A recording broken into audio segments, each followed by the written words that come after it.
What means most to him? What means most to you?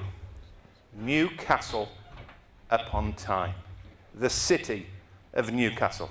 The guy, as a football, is a legend. As a person, he's a legend.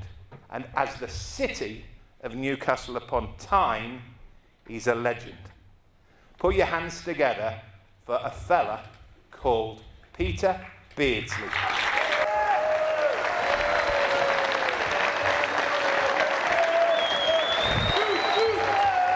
Thanks, Mick.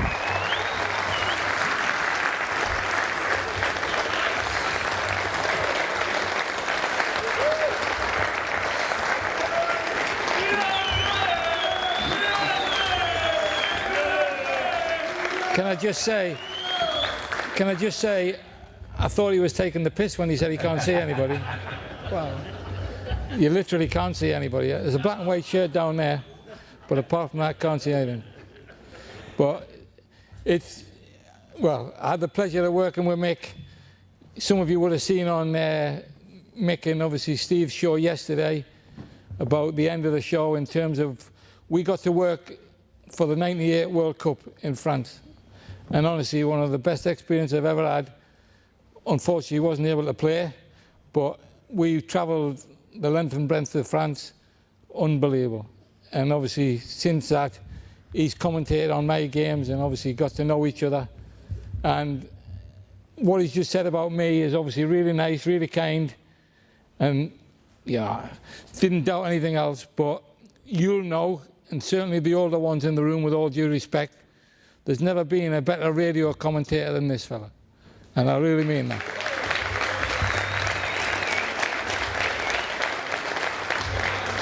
It's not about me, it's about you.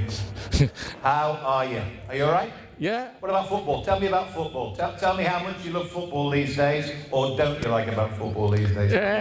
I love Fridays because I play 5-a-side, 12 till 1. And 5 till 6. It's big-headed as going to be, but I played on Friday night, Mick, and I nutmegged the fella in about a 12-foot space, and he was really gutted. But the other 11 that were playing went wow, and that's my pleasure now. I get to play 5-a-side on a Friday, 12 till 1, 5 till 6. Absolutely love it. What don't I like about football now? Diving. Yeah. VAR. Oh.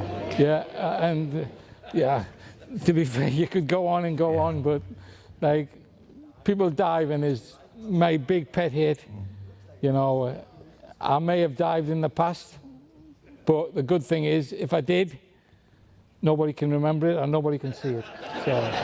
So And that's a big point. That's a big point because, you know, players these days, yes, they cheat. And yes, they do this, that and the other. But because there's a million phones, there's a million TVs, there's a million cameras. You did get away with murder. Absolutely. You and many other people got away with murder, by the way. The only good thing was that if I did get fouled for it, I missed the penalty on purpose. You never realise that, but you know, when I missed the one against the Mackhams, I'd obviously just been fouled. So, but then I managed to score the next one. So, what Mick's talking about is it is a different world for society, for people, you know, technology, whatever you want to call it. It is a different world, but the basics of football will never change. In terms of the best players will be in the best teams, and that's the way football is. That's how I, without being big-headed, got to Liverpool. I was considered one of the best players to hopefully go into one of the best teams. And that's what football is. And when I got the chance to come back with Kevin, you know, I haven't played with him in '83, for him then to be my manager in '93, people wonder what he said to me. All he said to me was, I want you to do what I did for you 10 years ago. I want you to look after the younger players, make them better, make this club special, and we all did that together. I think we had some brilliant young players, you know, but me, Kenny Wharton, Chris Waddle, Wes Saunders, Steve Carney, for us to have the pleasure to play with Kevin Keegan, as kids as we're, is something that you can't buy. You know, I talked to I talk to people now about kids going into the academy. It's not something your parents can pay for you to do. You have to have an ability, you have to have a desire, and you have to have something that's going to be different to everybody else. And that is something that is still brilliant to see. You'd probably be surprised, and I really mean this. My favourite player in the Premier League is Bernardo Silva. And people say, well, Bernardo Silva, what does he do? He makes goals, he scores goals, and runs around. And they are the three things that I think I did, without being big-headed, more than anything. So I wasn't the best player in every team I played for, not by a long way. But nobody would have run around more than I did on a pitch on a Saturday, a Wednesday, whatever, ever. When I look at them wearing these belts now, for how far they've covered, the distance, all that, I would love to have had that. I really would. Because I learned of Kevin Keegan, you get noticed if you run around. And that's what I think about Bernardo Silva. But then he has the ability to back it up by scoring and making goals. And that's what makes football special for me. I think I know the answer, but I'm not actually 100% sure. Not 100% sure. Would you still do it now? You know, when we talk about it's shite with this, it's wrong with that, it's different about this, would you still do it now? If I got the chance to play, do you mean? Yeah. if you were 16, 17 now, I know it's obvious, but at the same time, it is a different world, isn't it? It is a different world, Mick, but, you know, the great thing is when you're a player, in a funny sort of way, although it's a team game, it's all about you as an individual. And I think I had something different to everybody else. So Kevin was a superstar, Terry Mack was a superstar, Chris Waddle was a superstar, but we all had different things to bring to the team. And I think, without being big-headed, I was different. I could do things that were really special, you know. And then when I talk about all the crap that I've had in the last 4 years, I talk to people now, and as big-headed as it sounds, when I go home, and obviously eventually go to bed, I've got just unbelievable memories that nobody can take away. So people have taken away certain things, they can't take away their memories. And like, you know, the amount of people that talk about this goal, that goal, you know, it's unbelievable. Plenty of memories, Phil. Absolutely. Yeah.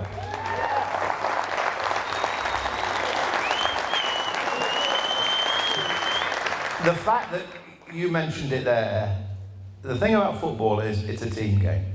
It's a team game. And that is the big problem these days. Does the problem look like, does the team look like it has a problem as a team? So, you know, when I say to you, do you not want to be a player? Of course you want to be a player. But, do the 5 of you in that 11 think about the other 6 who aren't putting it in, thinking it's a different world to the one in? Yeah, I have to say it is, but the great thing is now, certainly for the Premier League, obviously the managers understand all that, and now, because obviously the 25 players, where in our day you had 13 or 14, and I don't mean to be disrespectful, you know, we possibly would have had 18, but 4 were nowhere near at any stage. So in them days there was 1 sub, so it wasn't really difficult. The best players always played, but in them days also, you had to train properly. Where now, and through no fault of anybody's, they go game to game now. A lot of teams don't even train between a Wednesday game and a Saturday game. They just come in on a Friday morning to talk about the opposition on a Saturday and just basically don't run around, don't need to. Where now, it is a different game in that sense, but in our time, you had to work. And so if you come in every day, and you remember, Mick, you used to come down to Newcastle with KK, he would send people in. He would send players in if they thought they weren't training properly. Because we had, on some days, we had 1,000, maybe 2,000 people watching, and he didn't want them to be watching people that were cheating. And so he'd send them in. And to be fair, I think there's no wrong with that. But when you look at Guardiola, he picks the best team. And he obviously sees what happens Monday to Friday, Monday to Saturday, Monday to Sunday. And so he'll say, well, he's not going to play this week. You know, what he tells them, I don't know. where they just put a sheet up and that's your 11, you know, and that's the thing in our day. Sheet went up. If you weren't in the 11, you couldn't go and see the manager till Monday morning. No. Wasn't like you could affect the weekend. You basically went in on a Monday morning. Why wasn't I playing? Well, because you were rubbish, or you didn't try, or whatever. You know, where now, I don't know if he explains, I don't know if Klopp explains, but they have so many players now. Nobody complains when there's a team change, you know, because they keep winning, and that's what good players do. You heard me talk there about Newcastle. How important has Newcastle United been to you? How lucky were you ever to get to Newcastle United? How much did you ever want to be Newcastle United? Or would you, once upon a time, have happily been the kid who went from Carlisle, who went to Stockport County, who ended up at Manchester City, and could have had a good career at a good other club at that level? Was it always about Newcastle? Was it always about Newcastle United? Yeah, so you obviously just had the real legend, Super Mac, on, you know, 74, the best pass I've ever seen in my life from Terry Hibbett to put Super Mac through, and obviously, yeah, honestly, I still, to this day, I still get goosebumps. No, honestly, that is the best pass I've ever seen in my life, ever, and I really mean that. Yeah. I don't know how he did it, but like Terry Hibbett was a superstar, but my superstar in my brain growing up as a kid was Jinky Jimmy. Loved Jinky Jimmy. Yeah. I absolutely, and he more than anybody was the person that got me thinking I would love to play for Newcastle, because he was like lauded as he should have been, but nobody ever said to him like, a bit lazy, isn't he? You know, everyone would say, look at that nutmeg, wow. And like, so Jinky was getting loads of pleasure out of it. Didn't always end up with a goal, you know, but I remember I queued up all night for the famous Nottingham Forest game. Queued up all night with my brother. After match of the day, we got the 365, the bus to Central Station, walked up, camped out. Fantastic. Yeah, didn't have a sleeping bag. Yeah. Honestly, just camped out. Like, you're thinking like, and there would have been a few posh kids that had sleeping bags, but we didn't. So me and my brother, but then so, obviously, you remember all the trouble, Mick, so we get the tickets, obviously 2 or 3 weeks before. And on the day before the game, on the Friday before the game, my brother gave my ticket away. Honestly, he gave it away to his best mate. And so I never got to the game. But in hindsight, he was not in trouble, but close to where the trouble was. So in hindsight, it was a good thing. And so after me battering him for 3 weeks, he then said, well, I saved your life. You know? And he said to me, one day you may play for that team. And obviously I dreamt I would, but I never thought I would. And then when I leave Carlisle to go to Vancouver, because nobody's really interested, I think, well, you know, I knew Vancouver was a brilliant thing with all the senior players that I played with over there. Like, obviously Peter Lorimer was a great player over there. Nobby Stiles and Johnny Giles were the coaches. You know, we had loads of people from way back when that were top players. So Vancouver had brilliant. So how it came about for me to come back to Newcastle was, obviously I went to Man U and failed. Wasn't good enough. Not offended. It was a 5-month experience that I wouldn't swap. You know, I was in the reserves with Mark Hughes. Paul McGrath was in the reserves with me. Gary Bailey was the goalkeeper in the reserves. Martin Buchan was in the reserves. Ray Wilkins was in the reserves. And hard to believe, because Man U at the time had the most money. Anyway, so I go back to Vancouver, do another season, which is my last season anyway. And so in Vancouver, Mick, we all had sponsored club cars. There were Ford Links, so basically a Ford Escort, but they were called Ford Links. And we had a big, well, the badge of the Whitecaps, if you look online as you are able to do nowadays, you'll see the badge of the Vancouver Whitecaps, still the same. But we all had sponsored cars, and we all had this badge on the car. So on the driver's door and on the passenger door was Whitecaps. So you have to bear with me here, and I'm going to apologise in advance for swearing. So basically, I get a phone call, and in Vancouver in them days, in 1983, they were ahead of their time in terms of I had a mobile phone. But you'll remember when they first came in England, there were bricks. So I had a brick in 1982, 83, and I thought, wow, I've won the pools here. And I really thought, this is amazing. So anyway, I'm now in a shopping mall in Vancouver. My wife is in the shops.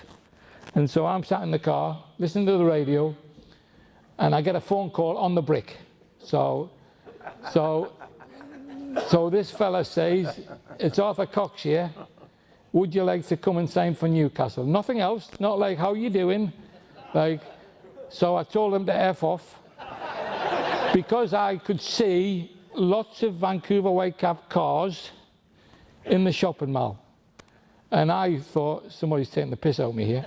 And I have to be honest with you, while I was in Vancouver, 81 to 83, I never had the piss taken out of me so much in all my life. They used to batter me every day. And I really mean that. So it was what it was. Wasn't offended. It was funny. You know, sometimes when it's you, it's not funny, but it was funny. So anyway, I told Arthur Cox to F off. And so didn't know it was Arthur Cox. So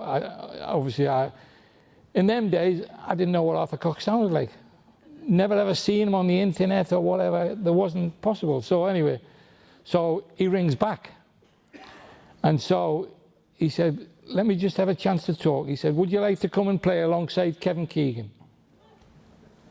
And now I'm thinking, wow, it might really be him. And so obviously it was him. And so he said to me, how much do you get a week? I said, I get £400. Obviously it's dollars, but I get £400 a week. He said, well, I'll give you £300.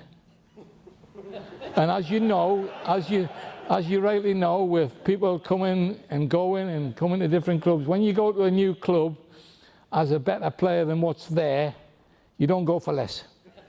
So anyway, I said to him, I get 400. He said, oh, I can hear you. He said, but the chance to play alongside Kevin Keegan's got to be worth £100. and to be fair, that's a true story. I still speak to Arthur every week. Him and KK, I speak to them every week. They are, like, honestly, they... So anyway, I said, yeah. And like, so when Sandra comes out of the shops, she said to me, anything happened? I said, I had a phone call of Arthur Cox. And to be fair, she went, who's Arthur Cox? and I'm not offended because she loves football, but not many people in Vancouver would have known Arthur Cox was the manager of Newcastle at that time. So wasn't offended. So anyway, she said, well, what did he want? He wants me to go and play alongside Kevin Keegan. She said, what do they want you for? and so it's true. So anyway, 2 weeks later, the season's over, and I come back. And I'm on a flight, you'll remember what it's called, the shuttle, the British Airways shuttle that comes back every night from London, obviously, late on at night. So we flew from Vancouver into London, get on the shuttle, and as we're sitting down, Kevin Keegan, and you'll remember a lot of the older people, only used to train like 3 or 4 days a week at Newcastle. And I don't mean that in a negative way, but he never arrived in Newcastle till Tuesday night.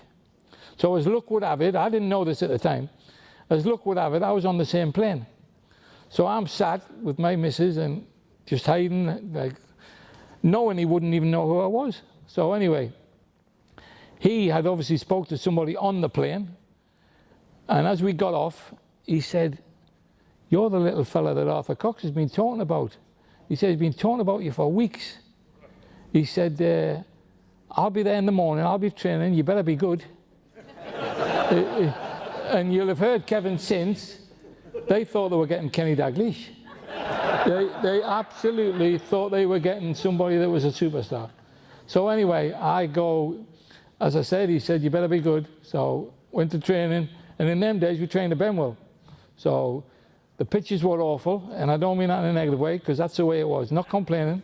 Pitches were awful. So anyway, I started training, and he said to Terry Mack, obviously big mates, he said, Terry, I was on the same plane as this fella last night. He said, he's going to be good. He said, he better be. He said, me and you played for Liverpool. He said, he can't be that good.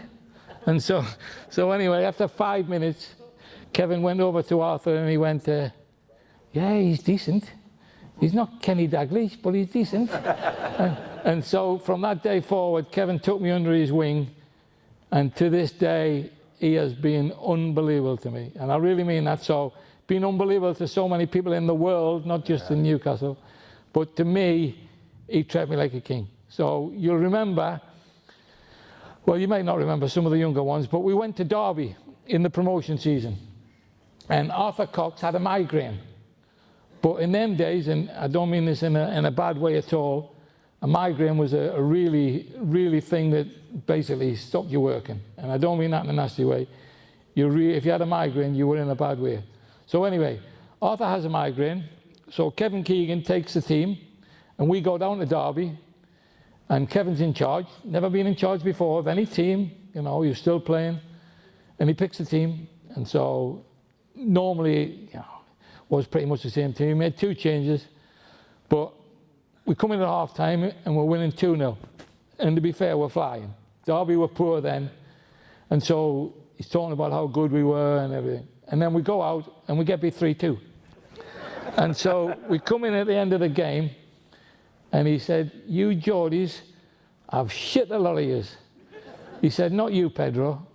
And I was just so embarrassed, because really I was to blame as well. You know, it's nice when somebody singles you out, but not in that term. But since that day, he has looked after me so well. When I left when he, you know, I and Waddler became the 2 men when him and Terry left.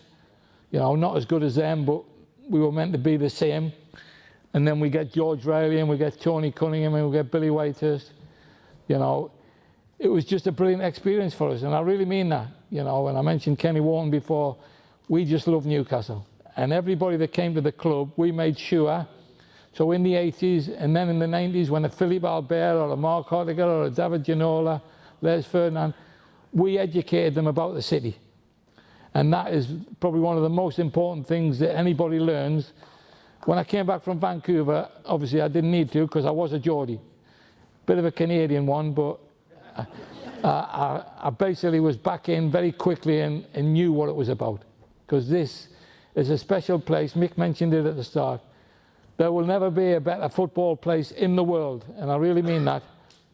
But, you know, we have to hopefully get it back to what Kevin had. And I'm biased, obviously, and also because he used to pick me. So, but yeah, to be fair, yeah, I quite often made a mess, but not. But it's just a brilliant thing to be involved in, Mick. You know, football, you know, you in a different thing, and obviously you and I had the pleasure of the World Cup, as I mentioned. You know, special days, and the things that people can't take away, and that's where I feel really lucky. Do you know what it is? I don't think I've ever asked you before, and you've just sort of said it there in a roundabout way. And because during this last 3 or 4 weeks, I've actually been a bit critical of the new owners at Newcastle by saying, why isn't there a director of football? Why isn't there a chief scout? Why aren't they getting proper people in? You know, you've got billions of money, but, you know, we seem to be struggling to buy players during this transfer window. Yes, we're getting 1 or 2, but obviously there don't seem to be a director of football, which I think they should have. But I don't think I've ever asked you who found you, and you're talking about Arthur Cox. So back in the day, a manager, Arthur Cox finds you in Vancouver, does he? Yeah, so his first introduction to me, Mick, as in not me as a person, as in meeting me, was Bob Stokoe. Right. So Bob Stokoe was my manager at Carlisle. Yeah. So Bob Moncur initially, then Bob went up to Hearts, and then went to Plymouth, but initially it was Bob Moncur, obviously. But then Bob Stokoe came and took over, and Arthur remembers having a conversation, because Arthur, not everybody in the room will know, was obviously Bob Stokoe's assistant when they beat Leeds in the cup final. So that was the connection there. And to be fair, and John Gibson obviously tells a story about Bob Stokoe, you know, about like, well, basically John got a bollocking off him, but he can explain that better himself. but like, so Bob Stokoe was the first connection, But then, as you said, Mick, I don't know where Arthur Cox actually physically saw me play, because obviously I was in Vancouver playing against Beckenbauer and Pelé and Cruyff and people like that. I don't know how he got that footage. He obviously couldn't. So I don't know if he just remembered what Bob said and thought, take a risk. But when obviously Kevin and Terry saw me arrive, like a little scrawny kid, you know, as they called me, they were a bit worried. But luckily we got promotion. And but it's amazing, isn't it, that one of the, and I'm not blowing this smoke at you left, right and centre, because it's so true, but one of the great footballing legends of 80s and 90s, etc. football, Peter Beardsley, is scratching around at Vancouver, has had trials at Burnley and Cambridge and Gillingham, and Steve Bruce gets one at Gillingham and you don't, and you're playing at Wallsend and you end up at Vancouver, and you end up being, sooner or later, one of the greatest players this football has known. It's amazing. It's amazing how these things suddenly happen. I mean, is it fate? Is it luck? Is it? You must sit at life and think to yourself, Jesus, how lucky am I? Or who do I thank? I'm thankful to KK. You know. It's amazing. It's amazing. No, I have to say, Mick, to be fair, you look at the people at Wallsend, you know, the boys' club, what they did for kids in them days, you know, they were ahead of their time in that sense. And, you know, and to be fair, I worked in a factory, Mick, it's Young and Cunningham's it was called, so you'll even remember, so from when you were here, so you go up Westmoor and you go under the railway bridge, Chippy's on the right, and so the reason I remember that Chippy, Mick, I had to go there every day. And the reason I say that, so I was working in this factory, they did valves for ships, but I was a labourer. And so I had to clean the floors, clean up all the mess and whatever. And the people, talk about bullying, the people in them days, so I used to live by Percy Headley, and people will know where that is, hasn't moved, still there. Used to live by there, and I used to walk to Westmoor, obviously with my brother. He worked in the same area, but not the same factory. So I used to walk with him, but I used to take my ball every day, Mick. Just kick my ball all the way. Didn't have any mobiles to carry or any bags to carry, then just basically just had to get myself to work. So I used to kick the ball all the way, and at the Flying Scotsman, you'll know the flyover, the Flying Scotsman, basically I had to kick my ball up the steps to get across the bridge. You know, it was quicker than obviously going over the flyover. So I used to do that every day, and then I used to get to the factory, you know, possibly cause crashes that I wasn't aware of, but get to the factory, and the fellas working in the factory, lovely people, but like blunt, and you still trying to be a fucking footballer? But every day when I went in the factory, you had your own sort of cupboard, if you like, where the only thing I put in the cupboard was my ball. So then my job, so started at 8 o'clock. Yeah. You know, you had to be there 2 minutes to 8. You could be there anytime. Be early, be late. Didn't really matter. But anyway, so 8 o'clock, between 8 and 9, I used to go around and take the order. Anybody need any cigarettes, any sandwiches, whatever, for the 10 o'clock break? So I did that, and then I would walk probably about 500 yards, Mick, from the factory to obviously where these shops are that you'll know under the bridge. And on the morning, I used to go like to the post office and, you know, get the sweets, get the cigarettes, whatever they wanted. And then, you know, took my ball, carrying 2 carrier bags, and then come back. And then between 10 and 11, I used to go and take the lunch order. And they all wanted fish and chips. And so, like, it was unbelievable because, you know, most of the time I was eating the chips on the way back, but they never knew. And that is a fact. That's not like being funny. It is funny, but it's not, you know. Luckily, they never ever said, like, you know, the good thing was I only had the ones with salt, because I'm not a vinegar fan. So anyway, so then I take them back. And so when you mentioned about the trials, so the first trial is to Gillingham. So I have to get a bus, not far from here, the National Express. I had to get a bus down to London, down to Waterloo. So I get it down, and basically I'm like Billy Elliot. I'm on a bus. Never been on a fucking bus in my life. And I really mean that. Because where I lived in Newcastle, I This walked is everywhere. unbelievable, by the way. This is unbelievable. So I got the bus down, and then I had to get across London obviously from Waterloo to Kent. Fuck do I get to Kent? But somehow I get a bus across London, end up in Kent, Gillingham. So I go on trial there, and Mickey Adams, you remember Mickey Adams? Yeah. Me and him were on the same trial on the same week. And the saddest thing for me, out of all of it, Mick, and probably drove me on more than anything, they fucking kept Mickey Adams and let me go. Fucking hell. And I'm thinking, oh, this can't be right. So then, my next one is Cambridge. So I fail there, go back into the factory, and they went, don't bother, you're fucking hopeless. The people in the factory, you got no fucking chance. This is one of the best players in the world, by the way. I mean, this is mind-boggling. So I go back, and then I say I'm going to Cambridge. And to be fair to the man who was the boss, he let me go anyway. To be fair to him, he said, you've got a dream, you've got to try and go. And so I go to Cambridge. And my first game for Cambridge is meant to be against Newmarket. So the lad I'm staying with, a lad called Pete Graham, and his wife Linda, brilliant, really nice people. You know, lived in the digs, meant to be for a week. And sadly, it'll sound funny, and please don't laugh because it's not meant to be funny. Pete Graham's dad died, lived in Doncaster. So he had to go up to Doncaster. So on the Tuesday, they cut the trial short. I play the game against Newmarket, cut the trial short, and I go back up to Doncaster on Wednesday with him, and then he puts me on a train to Newcastle. So the trial only lasts 3 days. So that's the end of that. Then I go to Oxford. Jim Smith's the manager at Oxford. And then, so I never even met Jim Smith at Oxford. So if people lower down make the decisions, he wasn't good enough. So I go back, and as I go back, every time I go back, fucking pack in, you're hopeless, man. You're never going to be a player. So then I get a chance to have a trial game with Jimmy Nelson, who obviously worked for Newcastle. Play for him down at the Quayside, Wellington Quay. So I played there.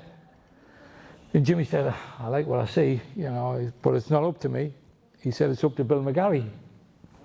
And I obviously knew Bill McGarry, who he was, but I couldn't speak to Bill McGarry. So Jimmy come back and he said, we'll get you back in probably 2 or 3 weeks.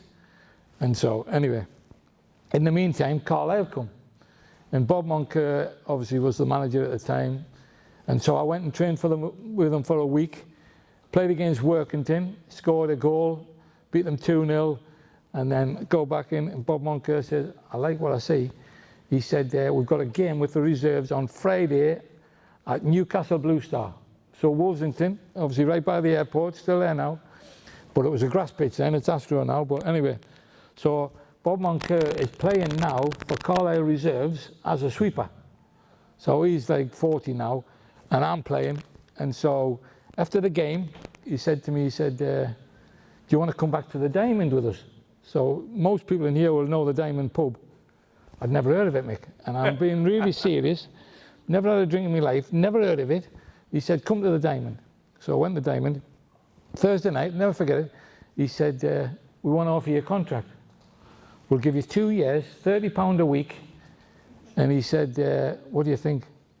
I said, yeah, definitely. And obviously the money was irrelevant, but 30 quid in them days was a lot of money. So anyway, he said, well, come down tomorrow to Darlington. We'll get you picked up. And he said, come down to Darlington, and we've got a game against Darlington, pre-season. Billy Elliott was the manager of Darlington at the time.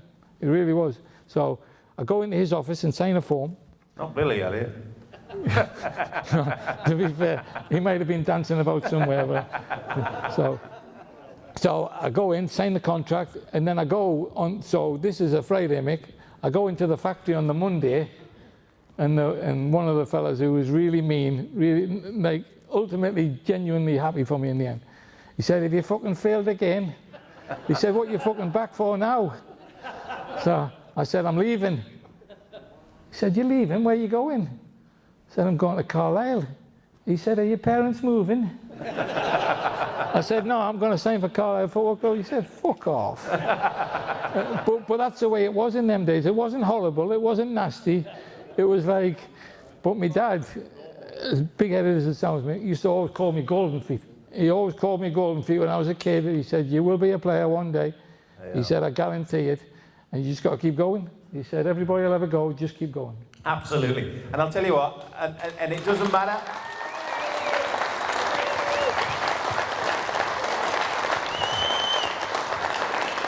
It doesn't matter whether it's football, it doesn't matter what it is.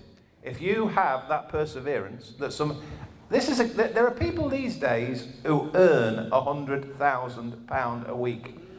And this fella is working in a factory to try and make it, to try and keep it going, to try and make a footballer. It's an unbelievable story, unbelievable story. You are blessed to listen to that today, because that is, you should never forget that there are people in life who try their utmost to be a career, to be a professional footballer. Unbelievable, unbelievable.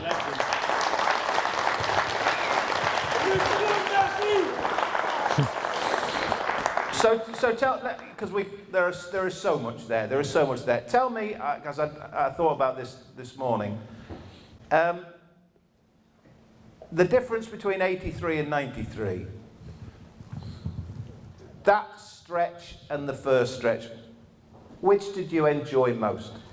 Which, when you think to yourself, I cracked it in 83, but in 93 I had the entertainers. Which of the two? Which of the two? So, totally different, Mick. The first one, to come and play, as I mentioned before, alongside Terry Mack and KK, they were absolutely brilliant. And I really mean that. Like, so Terry Mack, you know, he's obviously doing a lot better these days, thankfully, but so he was a superstar. And to be fair, so playing with him, Mick, like, and you know, you obviously understand football, he kept running past me. So I'm receiving the ball off KK or Waddler or whatever, and Terry Mack would just fucking keep running past me. And I thought, where the fuck's he going?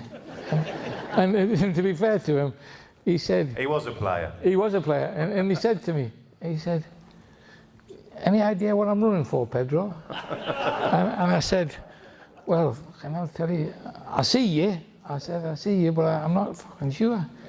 He said, well, I'm hoping one of these days you'll pass me the fucking ball. And to be fair to him, he was absolutely... He was a player. He was a proper player. But so, if you remember, Mick, you remember, the goal I scored at Portsmouth, yeah. when I come in from the line, and Kevin...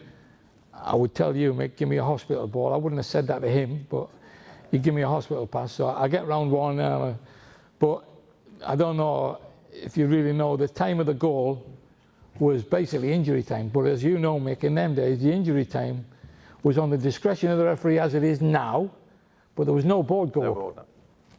So Kevin Keegan had scored a goal in the first half where he should have passed to me, really, and I'm not being clever, he should have passed. But the goalie threw it in for him. I don't know, Alan Knight threw it in. I don't know if he thought, Kevin, I've got to let us in. But it looks like that, honestly, when you watch it, and a lot of people will see it on YouTube, when you see it, he's definitely fucking threw it in. But anyway, so the next time, so coming to half time, Kevin Keegan gives me a pass, and to be fair, I get round the defender, and then I go past the goalie, and now I'm almost on the line. And the lad, Sullivan, the left back, comes running across. And in my mind, I thought, there's no rush. And I really thought that. I thought, you know, nearly half time, he can't blow up when I'm standing here like this. I thought, just wait. And Terry Mack is on the penalty spot. And when you see it, you'll see him. He's like, he's jumping, he's agitated, he's shouting, put it in, Pedro, put it in. And so, I thought, I've got loads of time. So this defender comes and goes. He just goes straight past, and then I put it in. And so when Arthur Cox was on his dugout or whatever, at 45 minutes, he used to go down the tunnel. So it might have been some days we had 7 minutes injury time, but on his own watch, he started when we kicked off, on 45 minutes, he used to go down the tunnel. And so he'd gone down the tunnel, and he'd missed me goal. And so we go in the dressing room and he thinks it's 1-0. And he comes in and he's annoyed. He always says bloody, didn't F or whatever. He said, it's a bloody disgrace. How can we only be beating these 1-0? And Terry goes, and Terry and Kevin used to call him Arthur. We called him Boss. They called him Arthur. Terry went, Arthur, Pedro's just scored a wonder goal. It's 2-0. And Arthur went, we're playing well now, aren't we? and the difference in the tone from where he was to where he began, it was unbelievable. And to be fair, to be part of that group was special, Mick. Yeah. But when Kevin brought me back, so when he brought me back, Howard Kendall called me in, Mick, and said to me, he said, I'm going to sell you. I said, I've been here 2 years, and this sounds really big. I've been your best player, and you're going to sell me. Yeah. He said, well, I'm thinking of buying Les Ferdinand, but you're the only person I can sell to fund that. And at the time, Mick, and I really said this, I said, I'd like to play with Les Ferdinand. I think I could help him. He said, the bad news is, he said, if I keep you, I can't get him. I said, well, who do you prefer? He said, he's younger. I didn't ask that, I said, so he said, but there's people interested. I said, who's interested? He said, Derby County. And I thought in my own mind, Mick, but you'll understand when I explain, Derby County? Fucking hell. But then, the only thing that saves all that, Arthur Cox was the manager of Derby County at that time. So anyway, so Arthur Cox, out of respect for Arthur, and I still speak to him every week, genuinely love him, he comes to my house in Southport. And so he comes to my house, and he knows what I'm getting at Everton. He said, I'll give you £1,000 a week more. And he said, you can stay here. You remember Kevin used to get the flight up? You can live in Southport. You can come down on a Thursday, train Friday, play Saturday, go home. Because in them days, that's what you did. You don't play every day of the week as you do now. So he said, I said, well, I'm not sure. He said, you're not coming, are you? I said, no, not really. And he said, that's fine, but there's only one place I'll be happy for you to go now, and that's Newcastle. And at that stage, Mick, I 100% didn't have a clue that Newcastle were interested. So I go in to see Howard Kendall, haven't spoke to Arthur, said I don't want to go to Derby. He said, I've got one more card up my sleeve, as he called it. So anyway, he said, give me a minute, I'll just make a call. So I'm in his office now, sitting in his office. And so he's went, Kevin? And seriously, Mick, I never thought Kevin Keegan. So he's gone, Kevin? And from the other, I can hear the call. He's gone, no, it's Terry. And so obviously it's Terry Mack. So he's gone, Terry, Peter doesn't want to go to Derby. He said, are you interested? And he said, yeah, we want him. And Howard said, you don't know the fee yet. He said, I don't care what the fee was, we want him. And so Kevin had left Terry the license to, they called it the bat phone, Mick. You remember the way they were like a double act, honestly. So when one of them was in England, they were in charge of this phone. Never left the country. If they went abroad, they took another phone, but this was called the bat phone. So I rang Terry, and Terry said, give me 2 minutes, I'll be back with you, Howard. And so I'm in the office, rings me, so organise.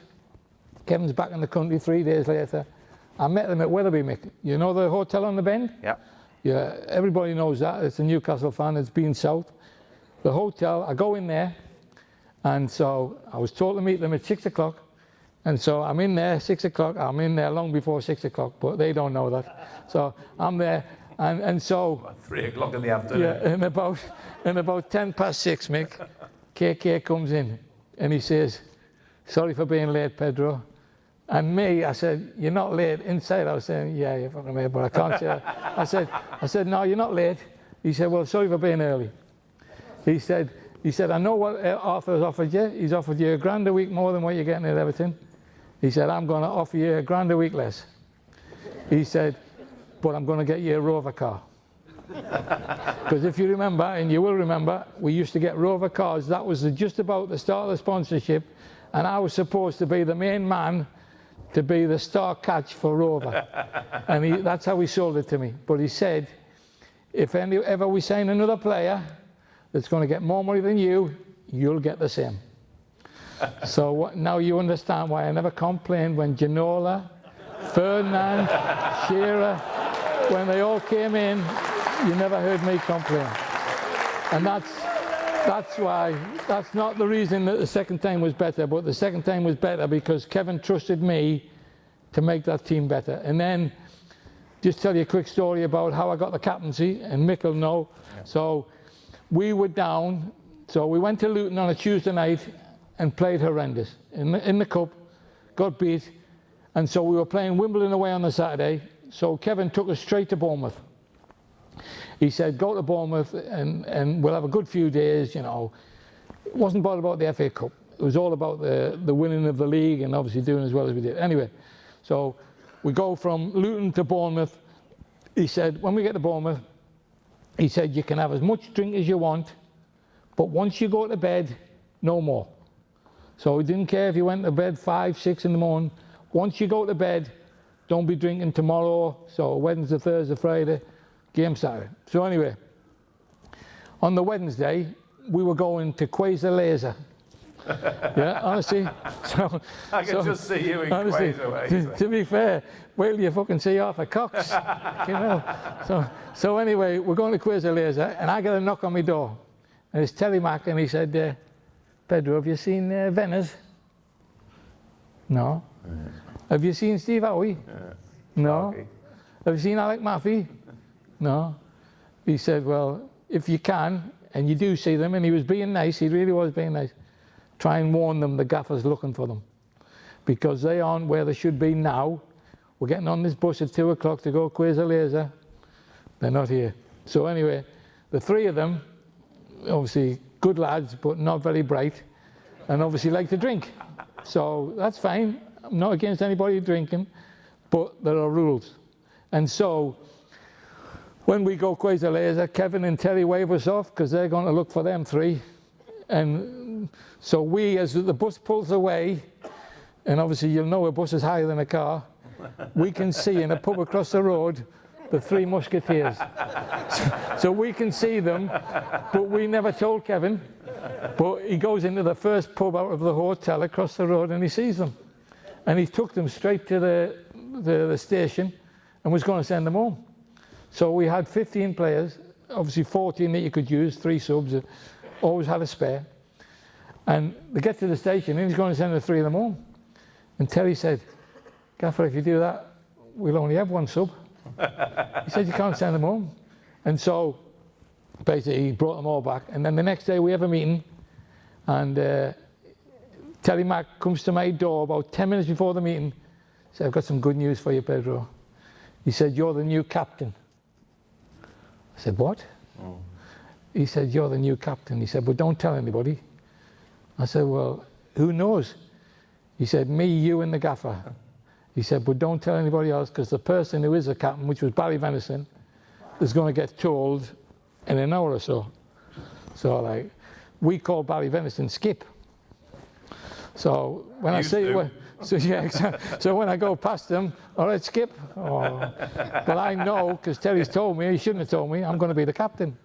But to be fair, Mick, it sounds horrible, and I love Venice, still speak to him now in America, but it was just perfect, because I got the chance to be the captain, which Kevin was the captain of our team, if you like, when he came in '83. And it was just an unbelievable, proud thing to look after Clarkey, Watts, or Robbie Elliott. And I really, really mean that. It was special. And I've always thought about you as well, and I just think people in life in general, and I'm not just talking about footballers, just people in life in general who like to help other people when they were helped themselves. So we're thinking about the factory, we're thinking about you getting a shot at Newcastle, and Terry Mack, and more so, KK, is looking after you. You go back in 1993, there's a little scrawny kid from Bristol City who you look after as well, who turns out to be, for whatever it was, it felt like 5 years, but it was probably only about 2 years. Yeah. Andy Cole. Yeah. How, and the captaincy is one thing, but also on top of the captaincy, you've looked after this kid as well, and that must have been really special for you. Yeah, I have to say, Mick, so because I was old, so you'll know now, Mick, you'll obviously know more than me, but now Premier League players all have a room of their own. Yeah. But in our day, you shared with somebody. So when I came back to Newcastle, Kevin Keegan said to me, I'm going to put you on your own, Pedro. Not because you're special or because you're this or you're that. I just want to send players to see you. Yeah. So on a Friday night, when you sat in your room and there's nothing on, you know, he said, I'm going to send somebody to see you. So he used to send Lee Clark, Steve Watson, Robbie Elliott, Coley, you know, and Coley used to ask me, when do you want me to run? Where do you want me to run? How do you want me to run? And I used to say to him, and I'll say it now, when the ball's on its way to me, can I pass this ball first time to you? Because if I can, get on your bike. And that's what I always did. And don't get me wrong, it didn't work every time, and I passed balls away. And I'll tell you a quick story in a minute, Mick, about that in terms of KK. So anyway, I've become like a parent almost to the kids. Absolutely. But loved every minute of it, Mick. Like Coley, still speak to him now. Coley, when I had to go to the FA for the tribunal thing or the case that I was in, came and spoke for me, and you know, really, really great kid, you know, really, really a diamond of a kid, but always listened to what I said. You could tell by the next day. You could tell by the way he ran, how he ran, when he ran, that he was listening to what I was saying. Lee Clark, still speak to Nash now. Yeah. Like, they were great kids. So one of the most horrible things, Mick, as weird as it sounds, you remember me fracturing my cheekbone the second time. So the first time wasn't an accident, as in Neil Ruddock did it on purpose. That's fine, I'll live with that. You know, it hasn't made me any worse looking than I all fucking really was. So everything is God's blessing. Yeah, sad but true. So anyway, so the second time, Mick, is obviously the Leicester thing, you know, and to be fair, total accident. Bump into Steve Thompson, my fault, not a complaint. So I get in the car, Mick, so I get in the car and I go to the hospital in Leicester, only a mile or two away, and so... Right around the corner, wasn't it? Yeah, so I go to this hospital in a car with Arthur Cox, like an ambulance, but like a car rather than a big ambulance. So I go around and Arthur Cox, so anyway, so the lady, when we get to the reception, she said, what have you done? So I'm in my kit, Mick. I've got my name on my back, and I've got my black and white kit on, and like she said, what have you done? And so I said, I think I fractured my cheekbone. How did you do that? I'm in my kit, and like I'm thinking, wow. And Arthur went. To be fair, he was there, and he went, have you got anybody more senior that can help us? but like trying to be polite, and so anyway, so we're now. She said, I'll get a bed for you. So I'll get a bed, and you'll get wheeled down to X-ray. So anyway, I go down to X-ray, and the fella pushing me, like, honestly, I was hitting the walls and everything. Not in a horrible way. Yeah. He was trying his best, and honestly, and Arthur Cox went to him, stop right now. You get to the other side, you steer, and I'll push. so he pushed me, mate. He pushed me into the X-ray room, and so we go in, and the radiographer, whatever you call, she said, you'll have to leave, sir. So this is Arthur. He went, what do you mean I'll have to leave? I'm not leaving him. Do you know how much he's worth? and so he says to the lady, I'm not leaving him. No. So the lady said, well, you'll have to. You know, obviously, all the systems and whatever. So he said to her, he said, where do you stand, love? She said, I stand behind the glass there. He said, I'll stand with you then. He said, it must be safe there. So anyway, then he's in there, Mick. He wouldn't leave the room. He's behind the glass with a lady. KK wouldn't let him. So now the game's all over, Mick, and obviously they come with a bus to the hospital. KK, Terry Mack walk in, and obviously I'm in the X-ray room, and Arthur's behind the glass, and they obviously know we're in there, and they're knocking on the door, and the lady's saying, you can't come in, and they're saying, we don't want to come in, and so they're knocking on the door. Anybody seen Arthur? Phone call for Dr. Cox, they're shouting, and so he's behind the glass, and he's going to the lady, don't tell him yet. So anyway, Arthur says, what do you think's wrong with him? Well, she said, I think he's got a facial injury. He said, I think I knew that, but has he broke anything? She said, well, I'm not allowed to read the prints. He'll have to go back to Newcastle. So I go back to Newcastle, Mick, and so I'm in Freddie Shepherd's Rolls Royce. And I'm sat in the front seat of it, Mick, and in the back now is Les Rayner. You'll remember Les Rayner. I used to be his driver. In the back is Douglas Hall, Freddie Shepherd, and Derek Wright, the physio. Yeah. Who's a bit of a chunky lad, but a lovely lad, the best physio I've ever had. Absolutely. Yeah. But so they're in the back watching Off Weavers in. They're watching Off Weavers in on the screens, and like Derek's going to me, I'm sat in the front. Yeah, Pedro, have a look at this. Got a fractured cheekbone here, Derek. You know what I mean? So go back to the hospital, and we go back to the hospital. So we go straight to the Nuffield, and the lady in the Nuffield said, I can't give you anything to eat. I don't know what time the operation will be. So, but she said to Derek, make a cup of tea. Oh no, if he can't have anything, I can't have anything. And like Derek was just so nice. So anyway, he goes home. The lady said the operation will be tomorrow. They then take me to the general hospital. That's where you'll know, obviously, with the way the hospitals have been now, private hospitals aren't great at operations. It sounds really stupid, but so they send me to the general. So I go and see the consultant, and he said, and by the way, Mick, I've still got my shirt on. Still got my kit on. And so Still got your shorts on. Yeah. So I go to the hospital, and the surgeon comes over. He says, going to operate in about an hour and a half. He comes over and he goes like that, and he said, but do us a favour, will you, before we go for the operation? Will you come and visit a couple of patients? Oh, well, he actually took me down around the general hospital visiting people in my kit with my name on my back. Honestly, it's true, Mick. Honestly, Keegan was fuming. Wow. It was absolutely unbelievable. But the funny part of the story, Mick, is so I was out for 6 weeks, and then we're in Europe. So we're going to Antwerp. And obviously, you know that very well, Mick. So we're going to Antwerp. And so on the Monday, the game's on the Tuesday night, as you know. So on the Monday, I hadn't trained, hadn't done anything. Kevin said to me, so I was walking around the place with a mask on, and I mean a real mask, not like this, a real mask. And so Kevin said to me, they were flying to Antwerp on the Monday afternoon. Kevin said to me, I think you're ready, Pedro. I said, what do you mean, Gaffer? I'm ready. I said, I've never kicked the ball. He said, but you look ready to me. So he said, so in all that time, and I really mean this, I was a weirdo in a sense that I looked after my own boots. Never left them at the training ground, and as you know, Mick, at Maiden Castle, we got changed where university students got changed, so you could have lost them any stage. Used to stay. So I left them at home. So as I'm leaving the training ground, I go home, and I go home to get my boots. And like on my route to the airport, so I'm 5 minutes from the airport where I live, go and get them. Sandra said, what you got your boots for? Oh, I'm going to do a bit of training in the morning before the game and that. She went, you're playing, aren't you? I said, might be.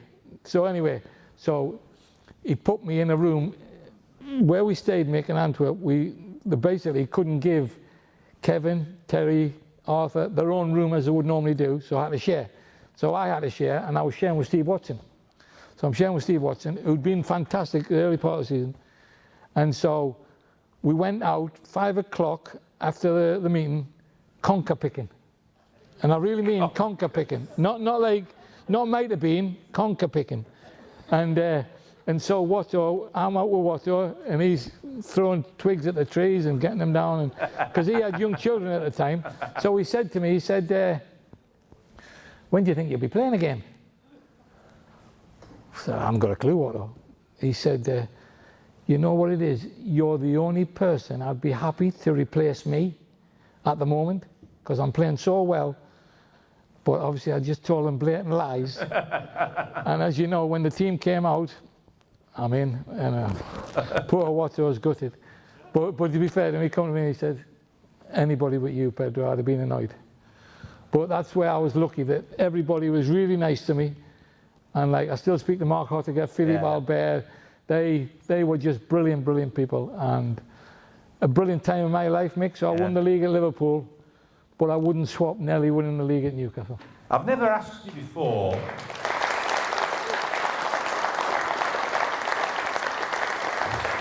I've never asked you before, but we talked there a little bit about how much you looked after and took out of the into the wing of Andy Cole. This might be a bit unfair. Should Andy Cole have been a better player? Should Andy Cole have been more successful in player? You know, because where he was, those 41 goals he scored for Newcastle. He then gets to Manchester United. He doesn't kick on and be the superstar, does he, Andy Cole? You know, I don't know how many goals Andy Cole's played for England. Maybe what, 20, 25, I don't know. Should he have played more? Yes, in my opinion. You know, I don't. To be fair to Andy, he's really quiet. Yeah. So he doesn't get in your face, not a horrible person, not a nasty kid. Excuse me, if somebody kicks him on a field, he'd be annoyed. Yeah. But wasn't a horrible person. But him and Sheringham, in Andy's words, without being clever, didn't get on, didn't gel, didn't play well together. Him and Yorkie, as you know, played really well together. And while them two were together, they were great. And obviously did great things. But yes, he should have probably got more England caps, in my opinion. And then there was a fella called Shearer, of course, around at the same time. Absolutely, but I think Andy had learned how to play with another number 9. Yeah. When you look at Alan and Les, there were 2 9s playing together. Yeah. And were brilliant at it, by the way. But I think Andy had learned how to play with another number 9, and Yorkie was more of a 9 than Sheringham was a 10, if you understand what I mean. So, yes. So them two together were great, good chemistry. But yes, Coley should have definitely, with what he had, and certainly what I had the pleasure of playing with, 41 goals was just incredible. What about you? What about you? Again, I've never thought about this, but because we're obsessed in football these days, you know, kids watch about this, they do all the stats, they do everything. Everybody's obsessed with, are you a number 10? Are you a number 8?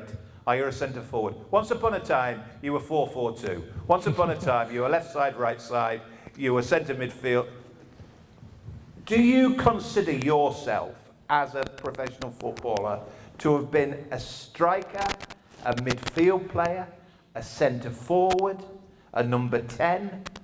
What would you have been these days? What do you think you are or were? I would think now that most teams play with one up front, Mick, even in the Premier League. I would be, as big-headed as it sounds, a perfect 10 for somebody. Yes. So that's how I see my role, you know. So I genuinely, yes, enjoyed scoring goals. Nobody doesn't. But I got great pleasure out of other people scoring. And some of the passes that I was able to make like just, they give me a buzz now thinking of them, the passes that I make to people that they've scored. But they've scored by just tapping it into the net, and I don't mean that in a cocky way.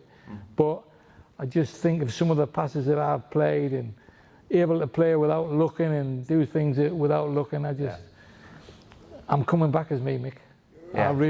Honestly, I've had a wouldn't swap a day of what I've had. Yeah. I mean, I've just had an unbelievable, to be fair. Yeah, it's great when people say that, and it's nice that you say that, you know. We all said that, by the way. But people like him have to have the brain of where to be, and I mean that nicely, I really do, you know.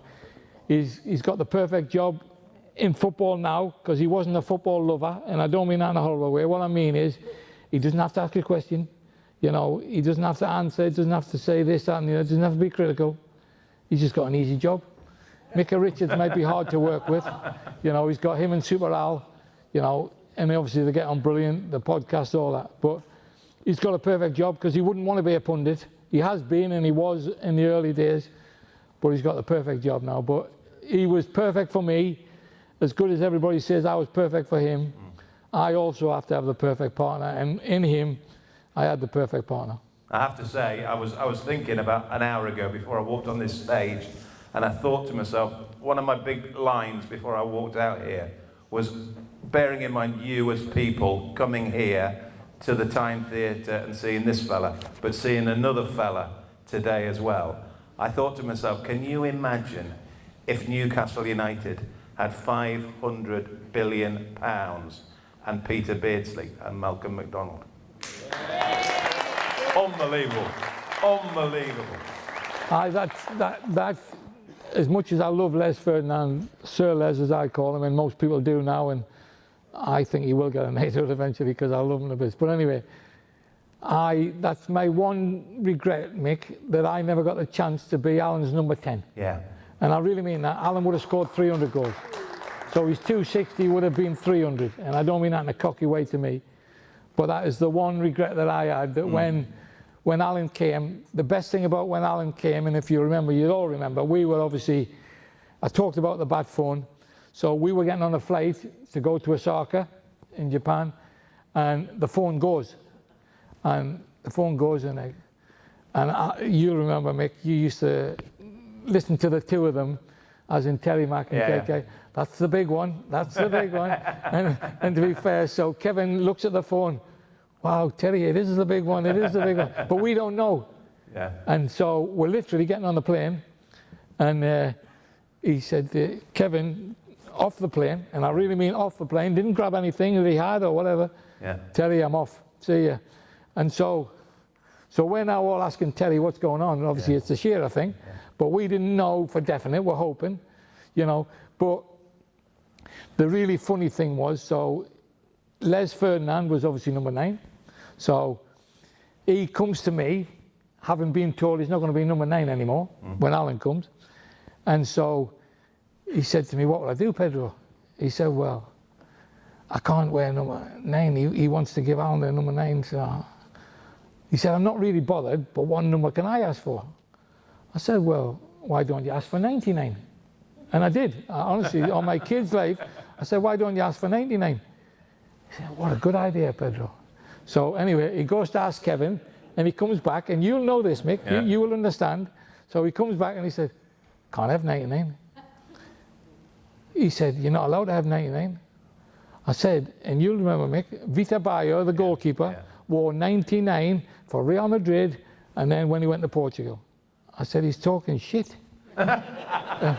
He said, yeah, I can't very well go in and say, Pedro said you're talking shit.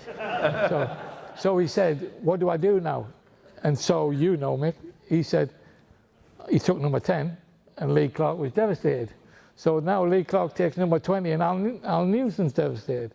It's just the world you live in, you know. But the thing is, so KK come to me, and he said to me, he said, I've got 2 problems. So one of them was the number thing, and he said the other one is he wants to take the penalties, Pedro. I said, I've absolutely got no problem with that, and I really mean that, Mick. I said, oh, thank God for that, Pedro, he said. He said, I really thought you'd want to take them. I said, I really don't care. I said, if he's not playing, I'll take them, but if he's playing, great. And to be fair, it was just one of them brilliant situations. So Alan, when he first arrived, Mick, in Osaka, and then we had to go different places, obviously all over, you know, for a couple of weeks. Alan couldn't fly with the team. That's right. So they sent me with him. So everywhere he went, I was his mate. And to be fair, it was brilliant. So maybe that's why he put me in his team a few weeks ago. But I had the pleasure, because he couldn't travel with the team because I hadn't had the insurance or whatever. Yeah. So everywhere we went, different places, I got to travel with Al. And as you would know, he wasn't in business class. He was in first class. So but when we talk about, when you talk about, KK's talking about this, it's the big one. It's the big one. You know, you talk about Alan, but you know, Tino. Remember Tino arriving in the snow, and Terry Mack. I mean, do we think, are those days coming around the corner? You know, we're talking about the new owners. You know, are you excited? Am I excited? No. Are we all excited about in a year's time, in 2 years' time? I think we might be looking at a proper football club again. I think we are. I think we probably do excitement better than any country, any club in any country. Yeah.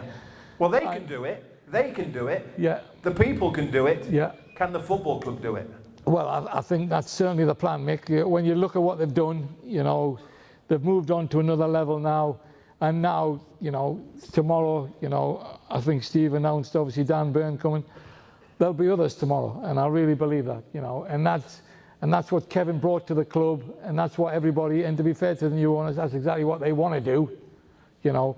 But how long that will take, the big thing is, Mick, can they make sure in the next 4 months they're still in the big league? Yeah. If they're in the big league, then the sky's the limit for me. And who's your money on? I mean, what do you think? Are you happy enough still? Yeah, oh yeah. I think the only one that will get above us, Mick, if at all, would be Burnley because of the games in hand. Not because they're the better team, but because of Sean Dyche has been the distance before. I think Watford and Norwich, with all due respect to Roy Hodgson and obviously Dean Smith, I think they'll both go. I think they'll definitely go. I think it's between us and Burnley. That's what I personally think. But who's to know? Yeah. Yeah, I was just about to mention that. I mean, here's an amazing thing that I was checking earlier. I'm surprised that Frank Lampard and Eddie Howe are the same man, virtually the same age, you know? So Eddie Howe's 44, Frank Lampard's 43. Is Lampard, do you think, in terms of, you know, the Everton game in 10 days' time, whatever it is that a fear? Or do you think that actually that's not a bad thing necessarily? No, I think it's a good thing. You know, I still think, you know, that cushion that they have, Mick, in an ideal world, although I played for Everton, do I want Everton to go down on Newcastle? Everton, see ya.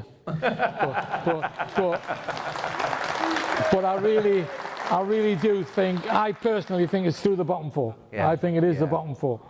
You know, I hope I'm wrong, and I hope there's more get dragged into it, but I really do think it'll be between the bottom four. I may be wrong, but it wouldn't bother me because I've been wrong before. Okay, let's have a few final thoughts about, because we've talked about Newcastle United. We could spend here for hours and hours and hours and hours. Talk to me about football. Talk to me about the best player at this minute in time in the Premier League. I know you mentioned Bernardo Silva. Who excites you? Who excites you? Who gets on the edge of your seat and thinks, I wish I'd been him. I wish I was as good as him. The thing that probably excites me more than anything, Mick, and I watch more than anything, is Man City. I know you watch football. Yeah, is Man City because of Pep. I absolutely love and adore Mick, and I talk, and when I had the pleasure of working in the academy and working with the reserves, the game's about getting the ball back, Mick, when you've lost it. So everybody loses the ball. How quickly can you get it back? So I never expected a kid, if a big centre-half boots the ball 70 yards, I never expected him to run 70 yards to try and get the ball back. But when you look at tick-a-tack of football now, imagine that table's 10 yards square, that's what they do. When they get it back now, Mick, they have 3 or 4 passes quickly to then develop something longer. And that's what I say about kids. Can you get that ball back within that 3-4 seconds? And that's what football is for me. And that's why I love watching Man City, because they very rarely don't have the ball because of the way they play. And that's the way football is now, you know, because at the end of the day, if you haven't got the ball, you're going to struggle.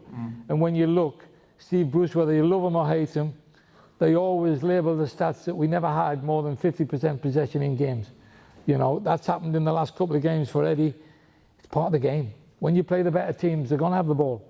The problem is, when you get it, how long can you keep it? And that's the thing with me. Football is all about having the ball, enjoying the ball, keeping the ball. So when I first came to Newcastle, Mick, one of the first things that Arthur Cox said to me, he said, so me and you are going to stand by the dugouts. So St James's Park, there were tiny little dugouts in them days. Me and you, we're going to have a race across that pitch with the ball. So me and you are going to race to get over to the other side of the pitch with the ball. I bet I beat you. So honestly, Mick, so I think, fucking old man, him. Because at that stage, Mick, well, I'd have been 22 then. Fucking, he can't fucking beat me. So anyway, so I start running Mick, and I'm looking back and he hasn't moved. And so when I'm about 10, 12 yards from the other side, Mick, he boots his ball. And his fucking ball beats me. And he said, I never said I had to be with ball. And he said, nobody can run faster than the ball. And who can play, who could play an hour later? The ball could. It's a simple game, you know. It's unbelievable. Does it not amaze you how many people just don't realise that football's a simple game? No, it frustrates the life out of me, Mick. And I watch players. I look at Grealish, like, has unbelievable ability, keeps losing the ball. Like, 100 million, wow, seriously. And he might be the nicest kid in the world, Mick. But Pep understands. And if you don't do what Pep does, you know, it's like Traore that's just gone to Barcelona. The football they play, He may not get a kick. How can he be there? It's like, I don't know, and that's what, like, and that's why I love football, Mick. You never know what's coming. Okay. You know, you never know the result. We all talk. I watched you and Steve last week. Steve thought they might get a result at Leeds. You maybe thought they wouldn't. That's what football's like, Yeah. and that's why we all love it, because there's no exact science. You know, you might win, you might lose. You might play brilliant and lose. You might play brilliant and win. You just never know what's around the corner. But as Arthur Cox said to me, he said, the ball bounces differently every day. So I'll throw you a ball today, you'll control it, you think, what's the problem? Throw it tomorrow, you fall over. Why? There's no explanation. You just maybe haven't concentrated, or you've just done something stupid or whatever, you know. And that's what football is. You know, you capitalise on people's mistakes and you take advantage. And that's what I was lucky enough to do. So I, in a big-headed way, was good at getting the ball back. Yeah. And I love that. The slide tackle, Mick, I love that, you know. And like, so I played in a testimonial up at Celtic when I was at Liverpool. And I did a slide tackle to the fella, and he said, "The fuck are you doing? It's a testimonial." I said, "Yeah, but I want to get the ball." And I said, "This is the best way." He said, "You could have told me you were coming." And it's just quite weird, you know, like, obviously in my testimonial, Mick, like, obviously a long time ago, got absolutely battered. Celtic took it too seriously. And to be fair, we did have Kevin and Kenny, who I think were slightly past their best. You were captain in 1996, obviously. Frustration, emotional, whatever it was, we all went through it. Can you and I live, and people in this theatre live, before they kick their clogs and Newcastle win something? Can we worship this city? Can we worship What's this the youngest football person club? in here? Nah. Yeah, we all, to be fair, Mick, it's what we dream of, isn't it? Absolutely. You know what I mean? So, did we ever think we would get to that stage? Yeah. So yes, we failed ultimately. You but- must have done. Yeah, no, As to be captain fair, in 1996, you must have thought, won't be captain, I might not even be a player, but Newcastle will win something. No, no. And we're talking no. about, what, No. nearly 20 years? No, and that'll never change, Mick. And that is always the dream. You know, you look at, obviously, we talk about Supermac. You know, he had the pleasure of playing the cup final. I never, Yeah. you know, for Newcastle. And that is like something that money can't buy. As I said earlier about kids and whatever, we all have a dream, Mick. Yeah. And at the moment, as long as I'm alive, the dream's still alive. So I'm quite happy. I think it's an exciting time for everybody. We just have to have the right people buying the right players. Perfect way to finish it.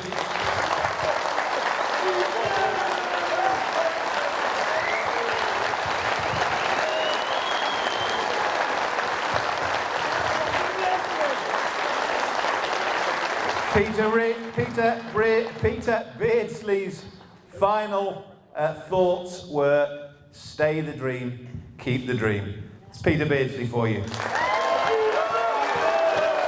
Thanks, Mick. Top class, Mick. Thank you. Ladies and gentlemen, put your hands together.